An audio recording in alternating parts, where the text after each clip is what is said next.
qu'on peut applaudir la parole du Seigneur?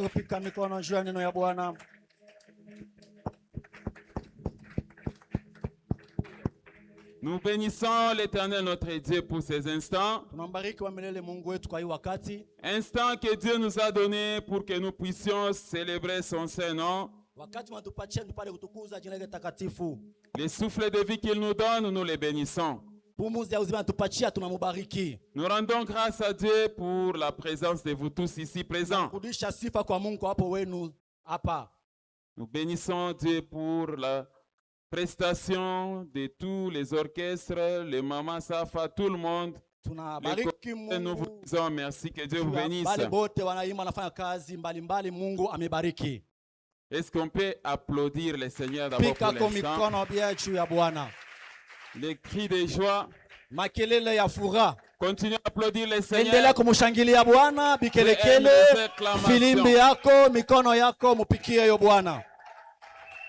Gloire au Seigneur.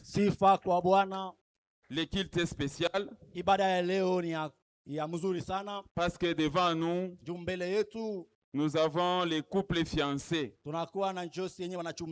Ils sont encore fiancés. Dans quelques heures, ils seront mariés. Amen. Amen. Chaque chose a son temps. Ainsi dit la Bible. Donc c'est le moment d'écouter la parole. Est-ce que tu peux dire à ton voisin que le sommeil n'est pas au rendez-vous? Amen. Amen. On a dormi la nuit. Je pense que c'est le moment d'écouter la parole qui va te délivrer. Tous ceux-là qui ont les esprits d'assoupissement, nous disons au nom de Jésus que ces esprits prennent fuite. Alors comme c'est spécial, j'ai opté pour vous un thème intitulé quelques comportements qui ouvrent des portes au diable, aux démons et aux sorciers dans les mariages. On peut lire ensemble les thèmes, on y va. Quelques comportements qui ouvrent des portes au diable, aux démons et aux sorciers dans les mariages. Quelques comportements qui ouvrent des portes au diable, aux démons et aux sorciers dans les mariages. Cet enseignement ne concerne pas seulement les mariés. Ne concerne pas seulement ceux-là qui se marient aujourd'hui. Mais ça te concerne aussi toi, les futurs mariés.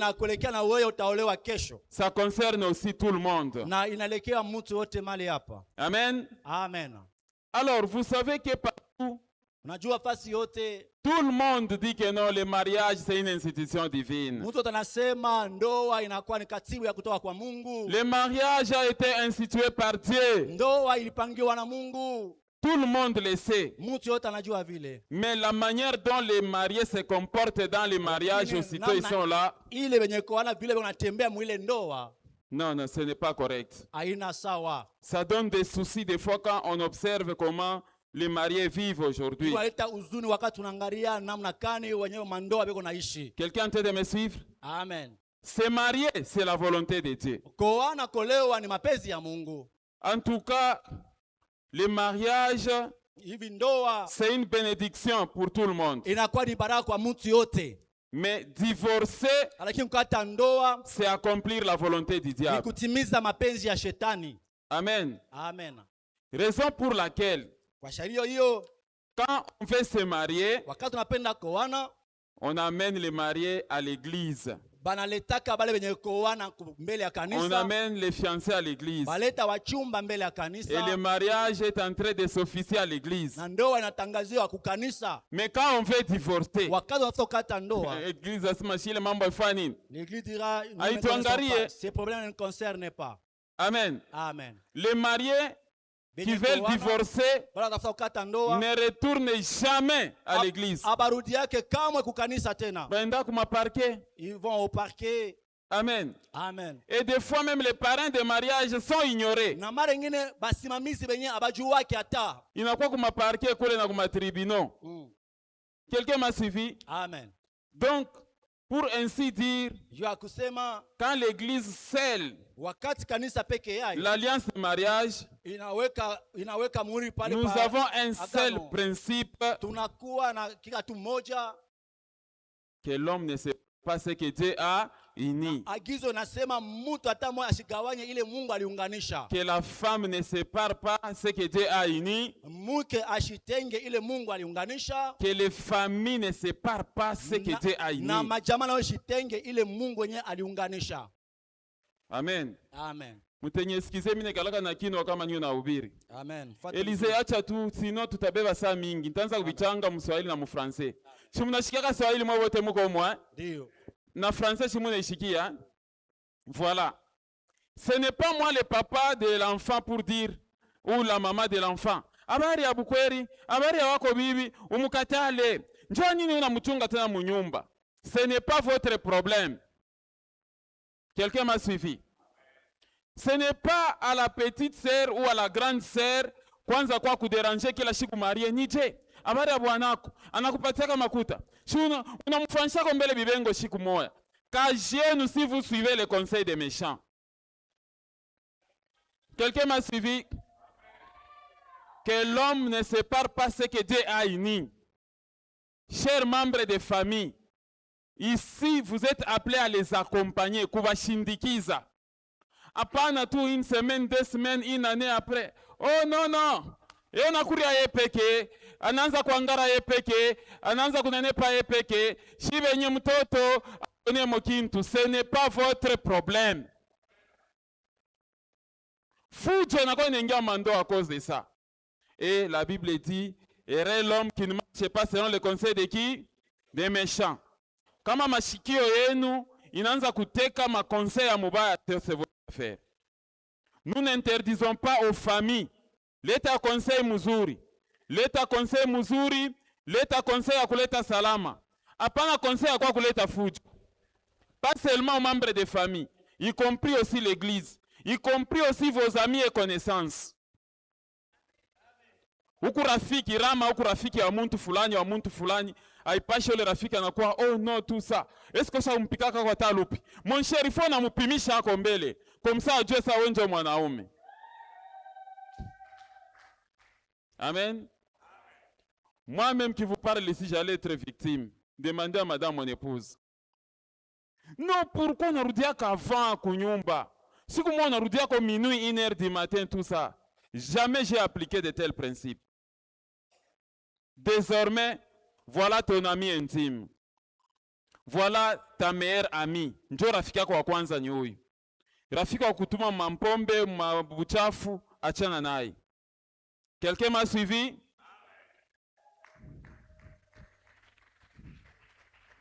Le mariage, c'est une institution divine. Il faut vraiment les respecter. Quelqu'un m'a suivi? Divorcer, c'est la volonté du diable. Et on ne se marie pas pour divorcer. On se marie pour construire. Parce que le mariage, c'est un engagement solennel de 2 personnes qui vont tout simplement jurer fidélité, amour, jusqu'à ce que la mort fasse quoi? Parlez un peu à haute voix. Jusqu'à ce que la mort fasse quoi? Voilà. Jusqu'à ce que la mort nous sépare. Tel que vous êtes là, vous êtes trop jeune. Si vous voulez vieillir, appliquez les principes de la parole de Dieu. Comme on apenda kuzeka na wako bibi, mweke Yesu pakati yenu. Amen. Si l'autre mui kanisa yetu, atuitikake les principes, asemao, l'Éternel a donné, l'Éternel a fait quoi? A ôté. Il est ni mambo wa Ancien Testament ile. Donc kama mnatafuta kuishi miaka mrefu hapa chini ya jua, ndugu wangu Rama, mambo ya maambiance bya mudunia, ifo kufanya nini? Kuachana navyo. Dada na we, bya mudunia, manzambi, mabusharati, mabulevi, maambiance ya bushiku na mjua, mnapaswa kufanya nini? Kuachana navyo. Kaburi haita mipokea bupeshi hata siku moja.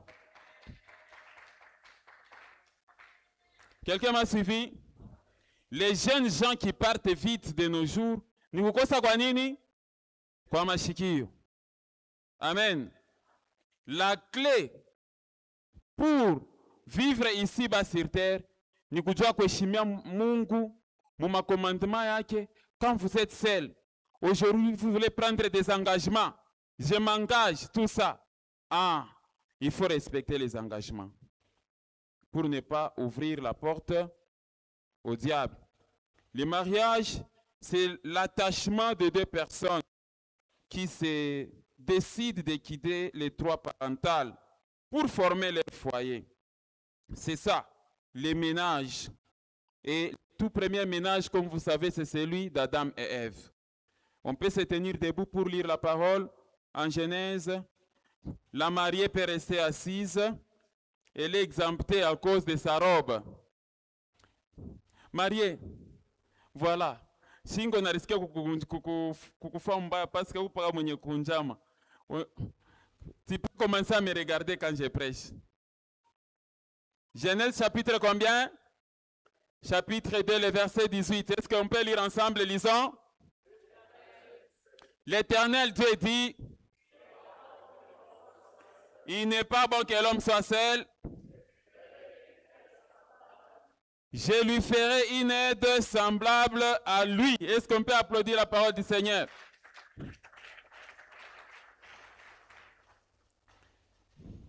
Frère Rama, voilà ton aide que tu es en train de nous présenter. La petite sœur n'est pas ton aide. Leo babiana kizunguzungu kya busharati kiunamupuse kwenda ti kudrage na muloko wa bibi. Kwanza kutoka naye. Kizunguzungu kya busharati kinakuwa kinapuse samoya mwanamke anaingia mu bukweri anaanza kutoka na bake ba zamani. Kizunguzungu kya busharati samoya kinezi kumupuse parrain anaanza kutafuta nani? Mtoto yake wala sa kushimamia. Ce monde ici, il y a des choses bizarres qui se passent. Nous ne voulons pas que les gens vivent malana à ville. Ce sont des malédictions que les gens s'attirent. J'ai parlé à quelqu'un parce que le domaine de la nudité est réservé à deux personnes seulement. Le domaine de se déshabiller, kutosha manguo, c'est destiné à des personnes seulement qui sont bénies par le Seigneur. Si vous ajoutez une troisième personne, c'est ça les malédictions que les gens s'attirent. Vous ouvrez la porte aux démons, aux sorciers, ainsi que à Satan de détruire votre vie, de détruire votre foyer. Vous empêchez aux bénédictions d'entrer dans votre maison. Quelqu'un m'a suivi? Oui. Voilà ce que vous devez comprendre. Verset 21 de Genèse chapitre 2. Je lui ferai une aide semblable à lui. Alors l'Éternel Dieu fit tomber un profond sommeil sur l'homme qui s'endormit. Il prit une de ses côtes et referma la chair à sa place. Dieu est celui qui opère sans cicatrice. Amen. Alors, vous allez constater que si vous êtes banaume, mfupa hii ya mwisha ikalake yenye kueneana. Ataka monenda ku radio, mkubwa Elias. Utaona hii mfupa ya mwisho ikafika pa mwisho yenye kufanya nini? Yenye kukatika. C'est un miracle de l'Éternel notre Dieu. La composition du thorax ou munifua squelette. Mifupa yote kunenda mikale ka mwisho kale keko kakipande. L'Éternel avait voulu ainsi. Quelqu'un m'a suivi? Alors dans vos choix, voilà l'os de qui? De tes os. Ile mfupa yako ele Rama abakuifanya na bandumba. Ula nikala kumpembenya yako na ndumba pana.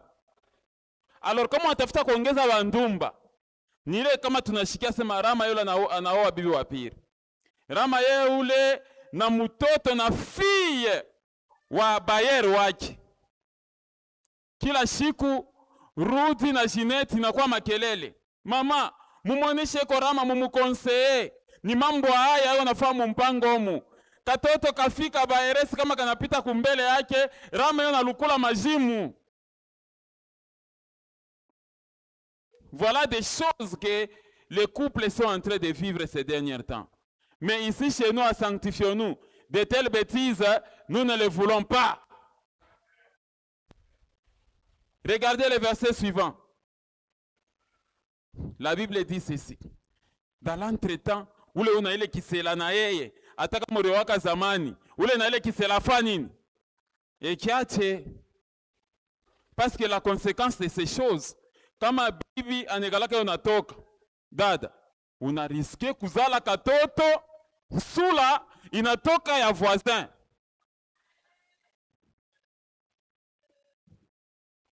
Amen. Kama ni mumakanisa sa moya ba aventurier, unaona mtoto wa kwanza unatoka, sula yenye kufanana na nani? Na mtumishi. Ça, ce sont les signes de manque de sérieuxité dans les engagements. Est-ce que j'ai parlé à quelqu'un? Nous prêchons la parole de Dieu avec rigueur ici. C'est ça. Il n'est pas bon que l'homme soit seul. Je lui ferai une aide semblable à qui? À lui. Et les choses que je suis en train de prêcher ici. Amen. Oui. J'ai appris quelque part un couple qui divorce parce que mtoto anatoka ni mtoto wa nani? Wa mtumishi. Donc je dois vous conseiller à ce sujet. Verset suivant. Sauti ya Mungu. Hakuna mambo kumilamburisha hapa kumipakala mafuta. C'est ça la vérité. C'est ça. Jésus, à un moment, on l'a suivi, que tu sais que quand il prêchait là, certaines personnes ont été scandalisées. Disent, ici, tu es taquin. Si tu n'es pas tout, on va pas parler de papa. Verset suivant. L'Éternel Dieu forma une femme de la côte qu'il avait prise de qui? De l'homme. Et il l'amena vers l'homme. Verset 23. Et l'homme dit, voici cette fois-ci qui est l'os de mes os et la chair de ma chair. On l'appellera femme parce qu'elle a été prise de qui? De l'homme. Amen. Voilà ce qui s'est passé dans les jardins et c'est pourquoi le mariage est appelé institution comment? Divine. Et c'est ça que nous sommes en train de faire pour le moment. L'objectif de ma prédication aujourd'hui, la sérieuxité dans les engagements, mon frère Rama. La sérieuxité dans les engagements, ma sœur Réma. Rama et Réma. Sérieuxité dans les engagements. Nous insistons sur ces choses parce que, aussitôt après mariage, Mando a on a des gens, quand ils commencent à toucher un peu d'argent, anaanza kuvunja nini? Bukweri. Et ils commencent à oublier l'alliance et l'engagement pris. Quelqu'un m'a suivi? Si vous, les anciens mariés, vous êtes dans de telles situations, voilà la leçon qu'on vous donne aujourd'hui. Mungu abamchezeaki. Donc le mariage, il fait l'objet de joie. Hein? Tout le monde est content. Donc ça veut dire aussi que le divorce fait l'objet de détresse et de tristesse. Vrai ou faux? Vrai ou faux? Oui. Mais laisse-moi vous dire aussi que le mariage fait l'objet de tristesse et de détresse chez les personnes qui avaient signé la loi qui abat à Oak. abata olewaka. Bakione image ya mariage, batashika furaha ou bien batasikitika. Il y a des gens qui sont mécontents. C'est en ce moment-là que le mariage c'est un combat. Dad, se marier comme ça, sachez que les royaumes des ténèbres n'est pas content. Les sorciers de vos familles ne sont pas contents. Les diables n'est pas content. Les démons ne sont pas contents. Alors, il ne faut pas ouvrir la porte à ces trois catégories-là. Il ne faut pas ouvrir la porte aux démons, à Satan et aux sorciers. C'est l'objectif de cet enseignement. Nous, on est contents de vous voir mariés, mais il y a les autres qui ne sont pas mécontents. Raison pour laquelle, à chaque cérémonie de mariage, vous verrez toujours les semeurs de troubles. Je tiens à vous certifier que parmi les gens que vous avez invités, mwingine tosha sema ça, ya hii invitation, Mr. Fanny, shida bienda, vrai ou faux? Oui, il y a une certaine catégorie qui dit, mintenda me kufanya fujo. Bakini sukume tu kilo pa mlango, mina fanya nini? Mina rudi amo. Amen. Vous voyez quelqu'un qui vient là, juste seulement les services protocole pour soirée à mariage na konesha. Est-ce que unaweza kutonesha invitation? Invitation ya nini? Minjo mbaki. Minjo la sawa chaka wa kwanza. Ndio mwanzo kulomba na invitation, dogo ma invitation sasa. Allez, mwacheni nabyo mimi narudia mo kunyumba. C'est ce qui était dans ton cœur avant Afrika.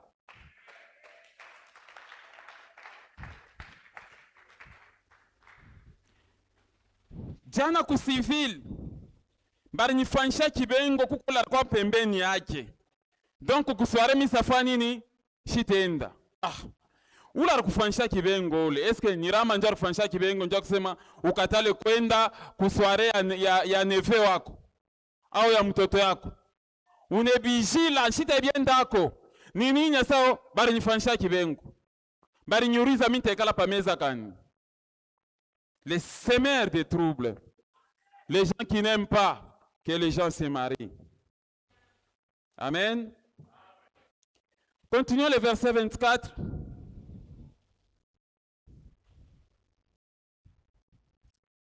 C'est pourquoi, dans la plupart des cérémonies, on trouve toujours des semeurs de désordre. Le mariage a toujours été combattu. Il existe un combat des célibataires. Il existe aussi un combat de qui? Des mariés. On peut lire ensemble.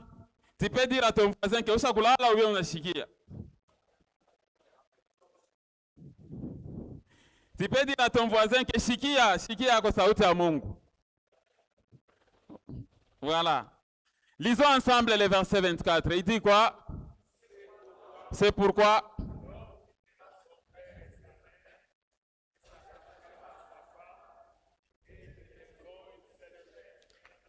pourquoi l'homme quittera son père et sa mère et s'attachera à sa femme et ils deviendront une seule chair. On peut applaudir la parole du Seigneur.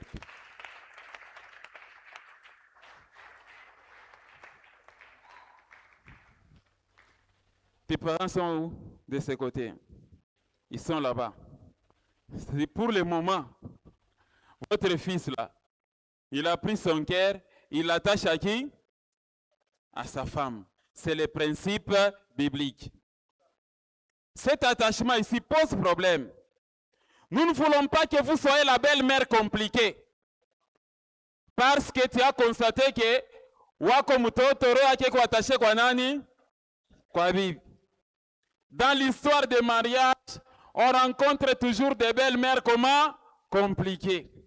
J'espère que ta belle-mère, elle ne sera pas compliquée au nom de Jésus.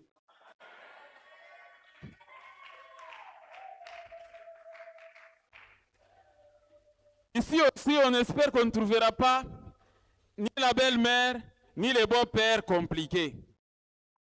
L'homme quittera. Acceptez pour l'instant que votre petit garçon est en train de faire quoi? De quitter. et que son cœur sera désormais attaché à Rama. On ne l'enseigne pas l'égoïsme. Dans la mesure disponible, la force financière que Dieu lui donnera, il pourra toujours penser à vous. Mais en priorité, ça sera d'abord qui? Madame son épouse. Et qu'on a couru à péché, et on a couru à péché, et on a néné pas péché, et on a voyagé à péché, et on pas enfin. Non, non, non, ne vous lamentez pas. C'est le principe de Dieu, l'homme quittera. Toi aussi, la femme. La famille est où? Toujours ici, hein? Ah, ok. Désormais, là, tu ne dois pas être la maman où on a géré mtoto. Mundo ayaki. L'ingérence. On a. Nini nyasa. Aritoka shikunifumburisha. Beba mbeketi ya mai. Mwanga pa nini? Pakitanda. Kama nakuya. Kama tu unaona anaanza kupika. Unite. Mimi nitaka kumsema. Belle-mère. Amen. Il ne faudrait pas, parce que vous savez qu'il y a dans certains foyers, les grossesses, c'est au rythme de la belle-mère. Vrai ou faux? Amen. Ou c'est au rythme du beau-père. Unaona mama ko mzazi na kuita Rama, habari yako? Habari ya bibi yako? Asha kupata mimba nyingine. Shumupatie mimba au unachunga nini? Mambo ya kupatia mimba mandoa, eske ni mambo ya wazazi? Umupe, ni kubeza na bankana. Yama. Il y a des belles-mères comme ça. Hein? Katoto kanakuwa mienji ngapi? Mienji 6, paka pani nasema. Fo paka vile babako anaanza kufanyaka. Umweke mimba tena. Umweke. Pas question de choses comme ça. J'ai parlé à quelqu'un. L'homme quittera son père et sa mère, s'attachera à sa femme, et les deux deviendront une seule chair. Alors, cependant, j'aimerais vous expliquer quelques comportements qui ouvrent la porte aux sorciers, aux démons et à Satan pour détruire le mariage. Premier comportement. Le premier comportement, vous pouvez lire avec moi, le premier comportement c'est quoi?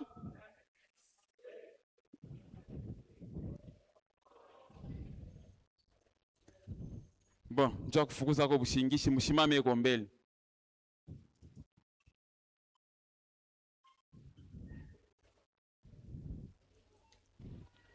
Tizaka papa Paul Jairis. Mimi mifundisha mwache matabia mubaya. Haina vile bandugu yangu. Premier comportement, c'est quoi? On peut lire à haute voix. L'impudicité ou l'infidélité ou encore l'adultère. On peut applaudir la parole du Seigneur. Je vous prie de vous asseoir. Je vous prie de vous asseoir. Voilà pourquoi, vis-à-vis de Dieu, on a toujours déclaré fidélité. Le premier élément, mwenye kalaka unaleta shetani sana mundoa ni nini? Busharati. Et nous demandons à tous les adultères, les impudiques, d'arrêter ça. Amen. Vous êtes déjà une seule chair avec votre époux et avec votre épouse. Il n'y a pas de raison. Il n'y a plus une autre raison. Inaweza kupuse mtu kwenda nje ya ndoa. Ile inakuwa ni maisha ya bupagano, inakuwa ni maisha ole sana unajichimbura wewe peke kaburi. J'ai parlé à quelqu'un. Les personnes qui n'ont pas respecté les engagements dans les foyers.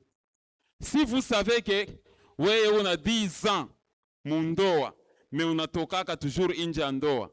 Hii enseignement ikupatie repentance. Kama unarudia kunyumba, ujipikie peke tu magoti vis-à-vis ya Baba unihurumie. Amen. C'est ça. Nous vous interdisons d'aller en dehors de vos foyers, mon frère Rama, ma sœur Rema. Quels que soient les problèmes que vous pouvez rencontrer, Usipime kwenda nje ya ndoa, unafunguria demon, unafunguria buloji, unafunguria Satan kudetruire ndoa yenu. Amen. C'est souvent la honte de voir des hommes et des femmes qui déconnent au foyer. Vous savez, il y a des gens qui ne se gênent même pas. Mina fait un mariage, mais maisha ma copinage, Mr. Chaka tashikumoe. Non, non, non. Alors, tout ce qui va vous arriver au foyer, les conséquences que vous allez en pâtir, vous allez pointer du doigt les sorciers. Mais les sorciers aussi n'ont pas un autre support que vous-même. Quelqu'un m'a suivi? N'ouvrez pas la porte au diable. N'ouvrez pas la porte aux démons en menant une vie impudique. L'impudicité, c'est une souillure. La Bible dit que si vous vous attachez à une prostituée, frère Rudy, vous formez quoi? Une seule chair. La Bible dit que l'homme quittera son père et sa mère, s'attachera à sa femme. Maintenant, quand toi, Rama, tu t'attaches à ta femme, après 4 mois, tu n'as sa Rama, il en a toka, na katoto ka moye vi kumuna, nikalaka mukatuba. Donc, tu viens encore de faire une autre chair avec qui? Avec une autre fille. Puis tu viens de faire encore avec une autre fille, et ainsi de suite. Vous êtes en dehors des lois de Dieu, et Dieu se retire de votre mariage. Conséquence, le tabaraka, baraka itakuya, haikuyaki. Amen. Un mariage fort, un foyer fort, c'est ce foyer-là qui s'abstient de l'impudicité. C'est quoi l'impudicité? L'impudicité, il y a même un mot grec qui est là, porneia. C'est ça, le mot impudicité. L'impudicité, il vient du grec porneia. Là, en français, vous avez vu quel mot? C'est là que vient le mot porno, c'est ça, non? Porneia, qui signifie rapport sexuel hors mariage. Pas de rapport sexuel hors mariage. Sinon, ça devient de l'impudicité. Et l'Éternel insiste qu'il n'y ait pas parmi nous des impudiques. Amen. Ça signifie rapport illicite non autorisé. Rapport sexuel non autorisé. Nous allons vous donner l'autorisation très bientôt là. Il signifie aussi adultère, fornication, homosexualité, relation sexuelle avec un animal, avec une femme libre, avec une veuve, ou encore l'inceste sous toutes ses formes. Voilà les choses auxquelles Dieu nous interdit. Dieu a dit que vous êtes mon peuple. Bile bantu wa mudunia be unafanya, mwa mshifanya nini? Mshibifanye. C'est ça. Le respect de la belle-sœur. Quelqu'un m'a suivi? Souvenez-vous, je vous ai donné l'exemple, j'étais en déplacement. Grande sœur wa madame anakuwa kwa kunyangaria kunisalimia.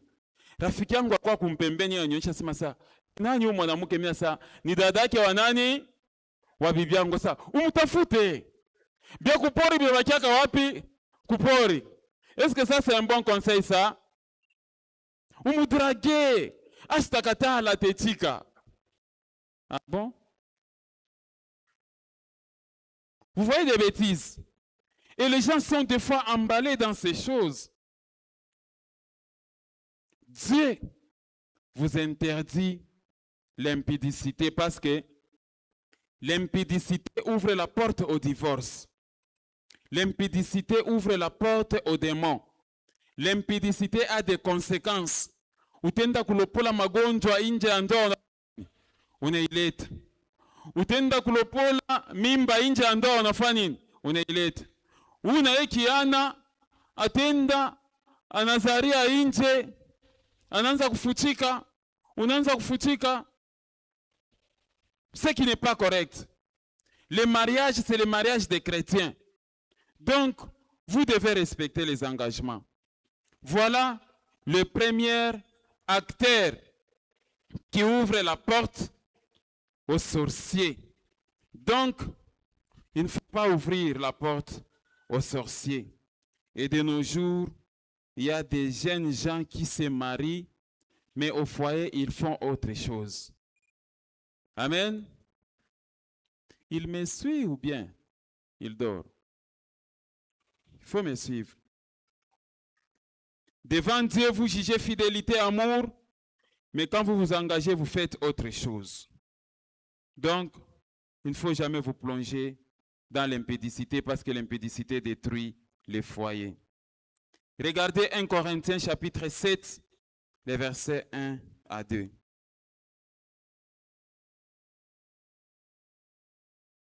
Pour ce qui concerne les choses dont vous m'avez écrit, je pense qu'il est bon pour l'homme de ne point toucher des femmes. Est-ce que utabiweza? Amen.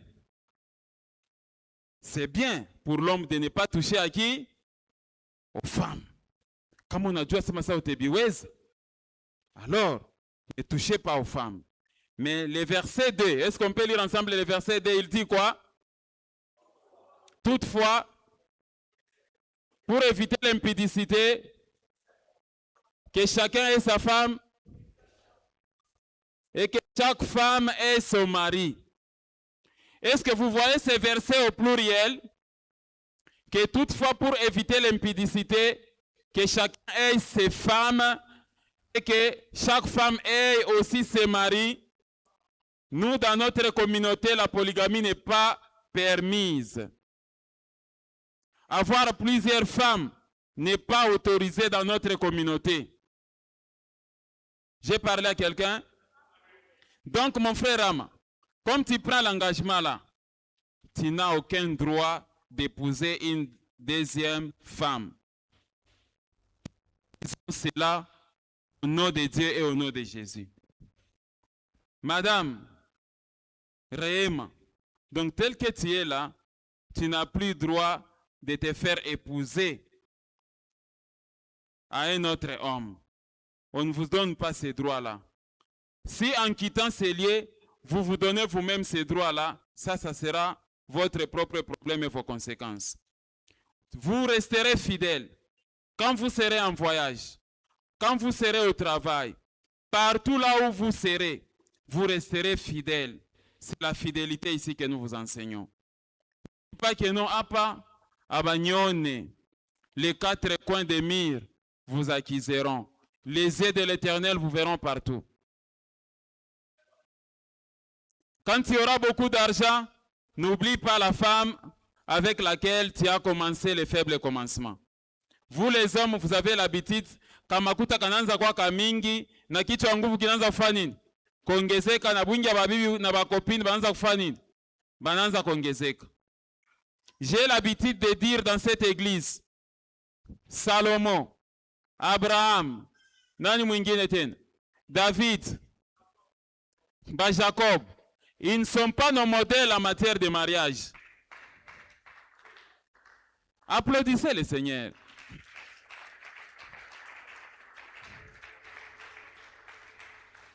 Ils ne sont pas nos références en matière de mariage. Ils ont échoué.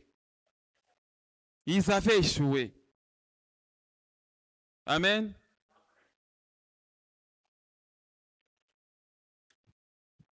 Alors la Bible dit, toutefois pour éviter l'impudicité, que chacun ait sa femme et que la femme ait son mari.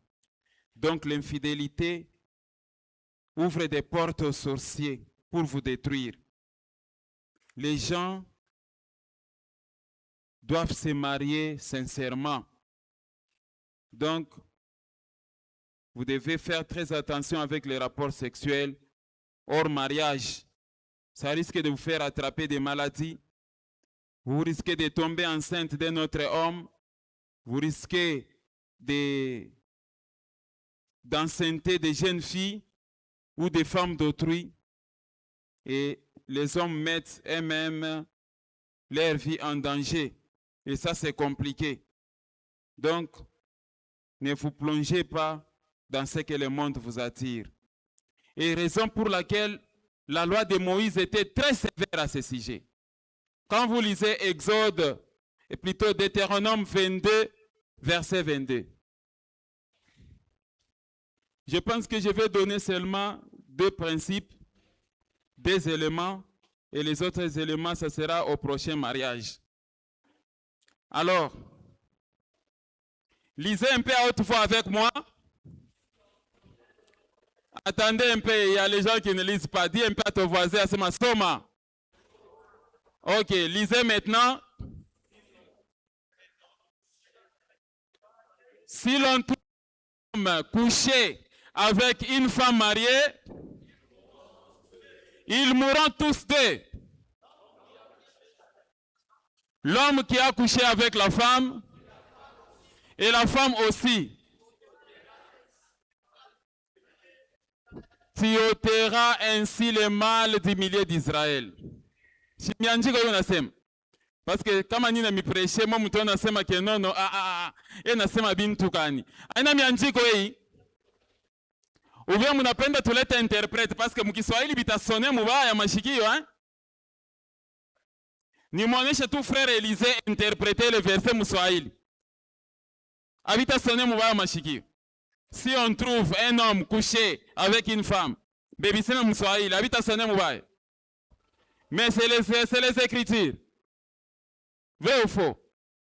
Vous voyez comment la loi elle était très sévère? On vous tue. Pour ainsi dire que Dieu ne permet pas l'impudicité. Regardez Lévitique. Lévitique, chapitre 18, le verset 20.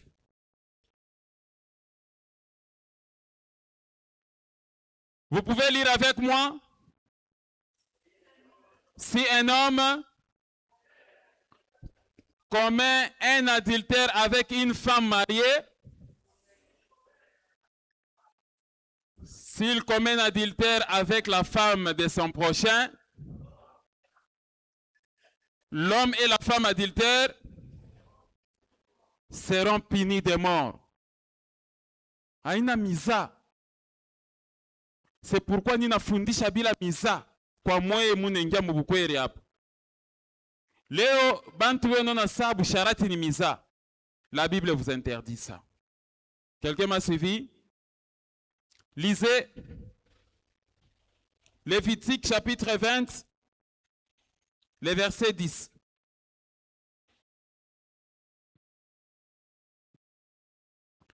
Le verset 10, il dit: si un homme commet un adultère avec une femme mariée, s'il commet un adultère avec... C'est le même passage, Lévitique 18, verset 20. Lévitique 18, verset 20.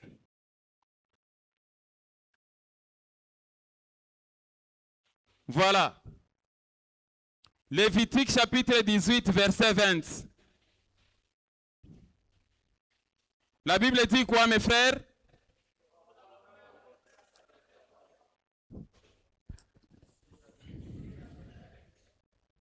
Tu n'auras point commerce avec la femme de ton prochain pour t'essuyer avec elle. Si vous voulez rester attaché. Vous savez ce que ça signifie? Maman Sarah, viens d'abord. Témoin de mariage. C'est un exemple que je donne. Voilà les commerces. Arrêtez-toi là. Arrête-toi là-bas. Je vais vous faire comprendre les versets. La Bible dit: tu n'auras point commerce avec la femme de qui? De ton prochain. Regardez le commerce avec la femme de son prochain. Beba $20, hein? Tout ok. Beba $20. On est chic, hein? $20, tu fais nini? Tu fais nini? C'est ça le commerce. Tu n'auras point commerce avec la femme de ton prochain. $20 yo uku kizuri yo paka mimi nitoke na wewe. Ile roho na kuangaisha utoke na bibi wa muntu ni nini? Shuku na bibi wako kunyumba. Tie preme mno takujengea nyumba, mimi nitakufanyia parce que makuta na kwa mingi. Mimi kama mimi siatoka na ule bibi wa muntu, roho haitaikala, roho ya ikala. Mbo ule demo ule unakusukuma, napenda nini mu maisha yako? C'est la femme d'autrui. Amen. Donc kwa bantu wengine mancho tu, donc mancho ni paka kwa bibi ya wenyewe. Tu ne feras point commerce avec la femme de ton prochain. Parce que quand tu commences à t'engager dans des choses comme ça, oui, wasema ça, quand tu kubianza katanza kufanya nini? Katanza kutenka. Maintenant Mungu anabeba makuta anadepose mfuko yako, njoo akusema wewe sharatike. Voilà pourquoi certains hommes ne sont pas bénis. Kama kiro kiku disposer vile. Dieu n'est pas le sponsor de nos bêtises. Kiro kia usharati, ni voyager, kule voyage, kule kunenda kule. Ni nini? Mi paka nyende kukinchasa, paka nyende fashfula. Qu'est-ce qui te pousse? La bénédiction de l'Éternel et l'enrichit et Dieu ne la fait suivre d'aucun chagrin. Amen. Parce que aussitôt, bon, quand tu acceptes, maintenant là c'est toi qui vas dire, il est mambo tutefanyisha wapi kule, bantu watafanya nini? Ah, bantu wataona, mais Mungu atafanya nini? Ni wapi tutenda? Tutoke mu Lubumbashi mule bantu famille. Twende ukipushi, twende kulikasi, twende kukolozi. Ni wapi? Kuka hotel mukatuba, kutuseme, vous êtes une femme mariée. Vous êtes un homme marié. Mwile njia unaanza kwenda mwile njia, eske utamkutanisha na Mungu? Ça ouvre des portes aux démons. Le fait pour toi, les jeunes hommes, la jeune femme, de t'engager dans des histoires comme ça, comme on arabisha ndoa, kama ndoa inawakia kutenka huku, prophète na anapitia pale, dada, invita ni unaona, mundu wako unatenka, ni bako ngambo wa bibi yako ndio binafanya hivi, ni bako ngambo wa bwanako. Mais où sont vos comportements? Vous pensez que comme on anza kutoka nje ndoa itakuwa stable? Munaanza kulanzia belle-mère anakuwa muloji, beau-père anakuwa muloji, oh ni sangaji tout ça, mais dans l'entretemps, vous vous comportez comment?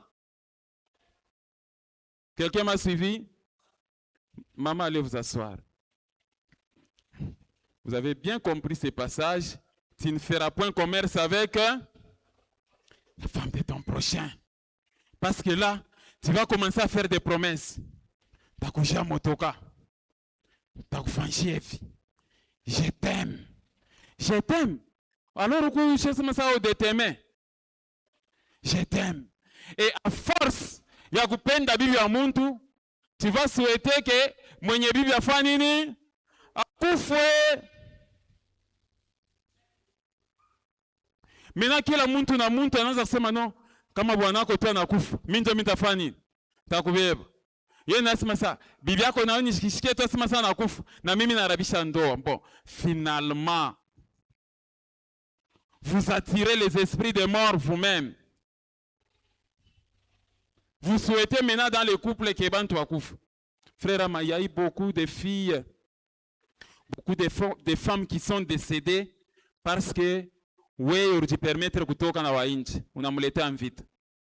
Maman, il y a beaucoup de hommes qui sont décédés parce que la femme s'est permis de sortir dehors. Et donc Dieu nous interdit l'impudicité.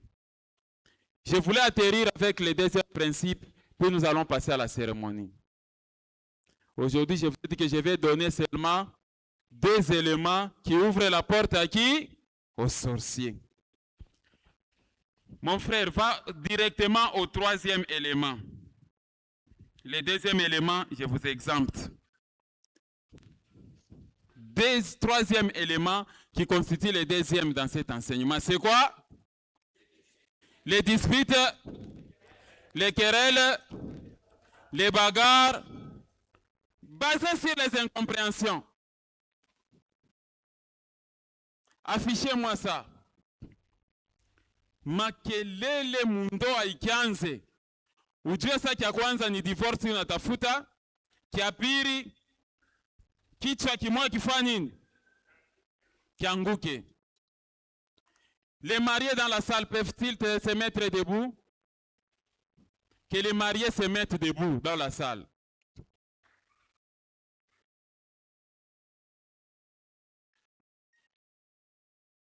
Voilà. Je demande aux mariés, lisez à haute voix le deuxième élément qui apporte les démons, Satan et les sorciers dans votre mariage. C'est quoi?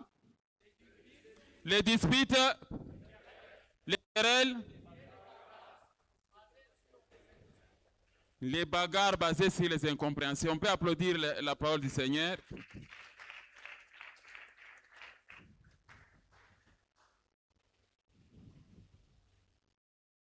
Amen. Inaonekanaka saa miza me mwache kama fujo na makelele mumandoa. Je le répète, kama tu makelele inaanza, soit ni mwatafuta kudivorcer, soit encore bien atafuta entre me wawili moya afanya nini? Akufwe.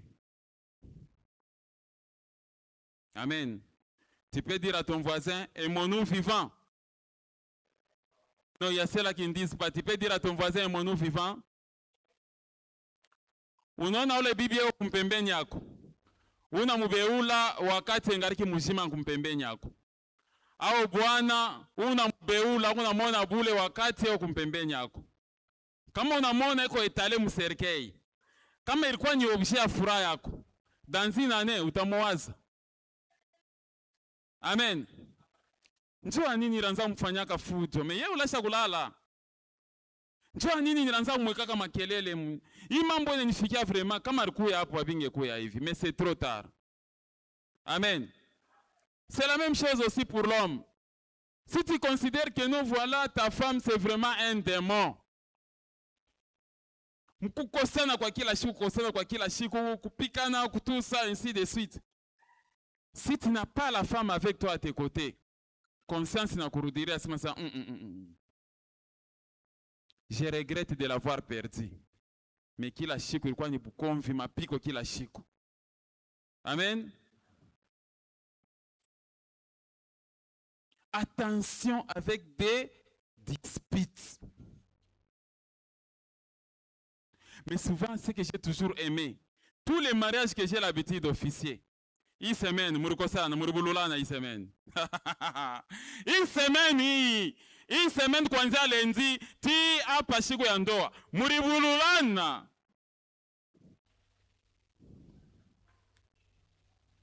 Nasikia wa Marisa, nani alimuonesha papa sema tulikosana. Barifanya nini? Baribululana. La plupart des mariages c'est comme ça. Les esprits de disputes. Banafuya nini? Oh non, non, tout ça, comment il fait tout ça? Si je savais, mais si tu savais, si tu savais ça, mariage ni dimanche. Mariage ni leo. Ni saa kwanza kusema oh, si je savais. Mwa Patrick, ba témoin ya ndoa. Ma mariage na konsha inekalaka kombati. Kama wanamitupia esprit ya vertige. Deja mfiançailles banza ufanya nini? Kosana. Bantu wanatokea mkudepose mari, me munabaweka tu kumpembeni mara moja hivi, ni kamambo kaloko, unaona mtoto mwanamke imeri nafanya nini? Katoto kuna mke kama kenye kushirika. Dada tusha kwa sister kama mariage ya mingi. Bantu wanapiga vikelekele lele mebenye kwa kumbele kule. Unangaria. Journée mzima barifanya nini? Barikosana. Bibi na bwana. Mais tu es dans la robe blanche. C'est le jour de ton honneur. Sasa muro yako mutakuwa kisirani kia kutoka wapi? C'est la même chose avec toi. Le jour de ton bonheur. Ce n'est pas le moment d'évaluation. Il est ça turquois msoirée. S'engager kwa lenda kuatake nani banduku yangu. Tout ça ainsi de suite. Ikoma la mwisha hapa nengia mundo. Mushinyele bumbafu. Oh, qu'est-ce qui se passe? Évitez quoi? Les disputes. Amen. L'origine des disputes, souvent, c'est l'argent. C'est ça, non?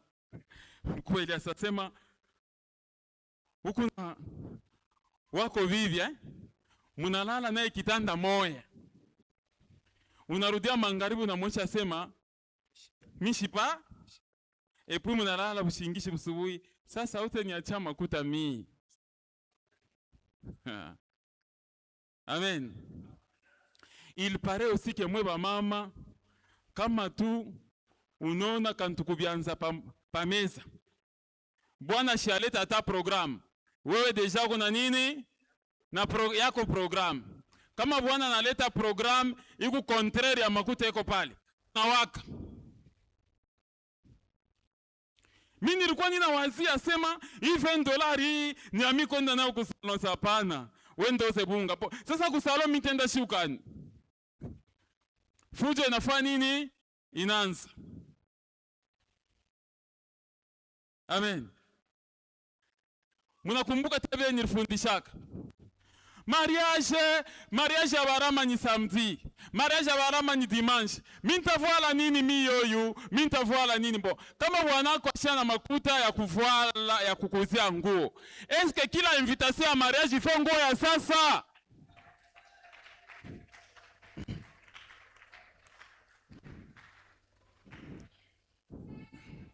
Tavuala nini samedi? Tavuala nini? Kama ni vile milangu ku mariage misafa nini? Sitendako. Mitenda kupata haya. Ifo paka nguo ya sasa. Amen. Angaria mu garderobe kango kao kazamani koma bien mile mambo mishipende.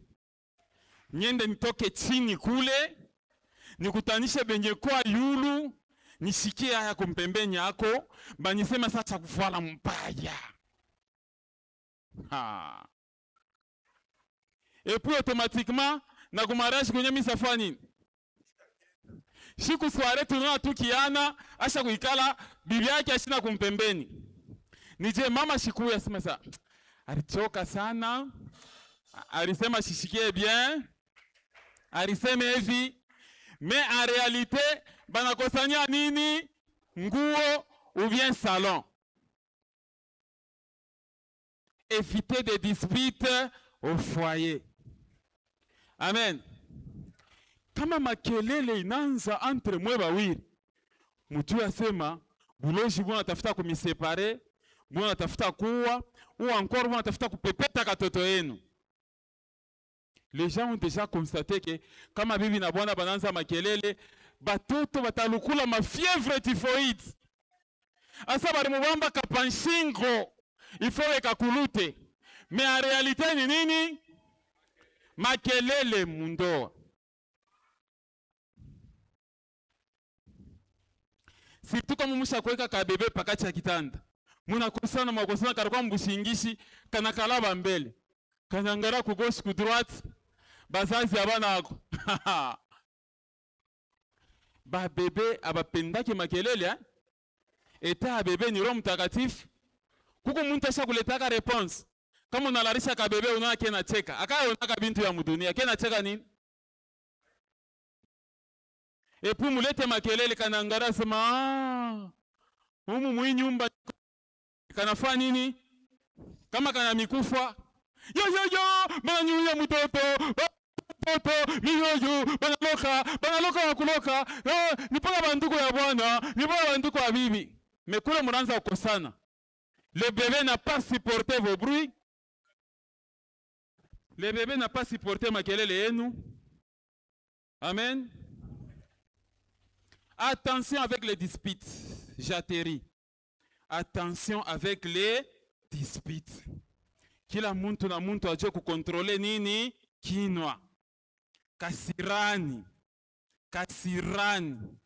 Et puis, kama munejireconcilier, wangu bibi, unyurumie ko, ilikuwa nikasirani tu. Njeri nisemesha ile mamisemo ile. Wangu bwana, excusez-moi, c'était sous l'effet de la colère. effet de la colère. Unasemanganya vya munjie. Contrôlez vos bouches. Contrôlez vos bouches. Évitez les disputes dans votre foyer. Makuta negalaka sa Roho Mtakatifu haipendaki makelele. Kama maroho ni kudispose kwa makelele na kubusharati. Mungu ataweka baraka hata kiloko maisha yenu. Vous m'avez compris? C'est ça. Je m'engage de te soutenir. Hapana paka unaona rafiki yako yuko etale muserkei, ndio sasa unashituka. Dada, unalala kitanda kimoja na bwanako Rama. Busibuhi unalamuka mwenye kushirika. Unashirika nini? Bamama Bababa amuya konstataka tamwe. Musha kulala, eske murukosena bushiku? Hapana. Bon, musha kulala ti buna katika unangala wako bibi analamuka mwenye kufanya nini? Mwenye kushirika. Unamuuliza sema usha kushirika nini? Una bibi otuki. Unapima tu kumuonyesha hivi sauti, anawaka alimets. Anawaka. Donc, tu ne dois pas être cette femme-là où on a tout fait par kwanza makelele ni wapi. Tanzia yo wapi mi yoyo. Quand tu mets mal à l'aise ton mari, je n'encourage pas. C'est pourquoi les terrasses sont remplies, les boîtes sont remplies, les boîtes des ambiances. Mimi tafuta kurudia kunyumba Aisa kama mimi narudia, mimi tenda kosana nani? Na madame. Autant kumbe langu nyende nikale mbele wapi? Pa terrasse. Or, pale pa terrasse pale, njo pale sasa shetani naasha kuorganize biote. Busharatu tebukutanisha pale. Kujiba unekutanisha pale. Na tuma hotel paka pale kumpembeni. Tu commences à détruire ton foyer. Il ne faut pas détruire ton foyer, maman, par ton comportement. La femme sage bâtit sa propre maison. Ne sois pas une femme de bruit. Toi aussi, l'homme, ne sois pas cet homme-là de bruit. Désormais, voilà ton chef. C'est ton chef. C'est ce que dit la parole. Voilà ton chef. Une femme est soumise à la loi de son mari tant qu'elle est vivante. N'entre pas dans les foyers avec un esprit de rébellion. Il faut honorer le mari. C'est ton chef. C'est ton chef. C'est lui qui fait la loi sur toi. Quand tu entres avec l'esprit de rébellion et que mon homme a connu c'est comme ça qu'il y a des disputes. Toi aussi l'homme, quand tu es établi chef, ça ne signifie pas que tu es commandant. Ça ne signifie pas que tu vas faire n'importe quoi dans le chef wako. Ça ne signifie pas que tu dois montrer je ne sais pas moi comment. Non. Au contraire, tu la considères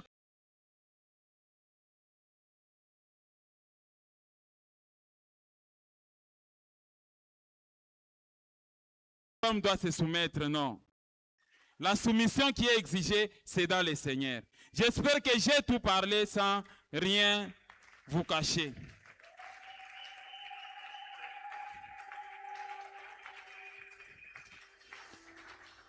Voilà ce que j'avais à vous parler.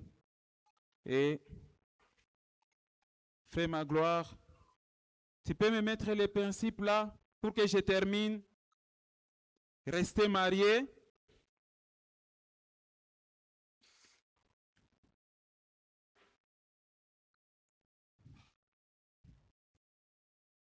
Vous êtes pressés pourquoi? Tout initialisé.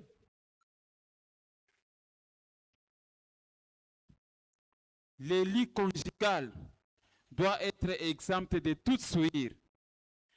Quand Rama est en voyage, il est calme que non. Bibiangu achezi kutekone. Quand toi tu es en voyage, tu es calme que non bwana. Atakula nenda, ile mambo haitakuwa kwa mbaya. C'est ça le mariage.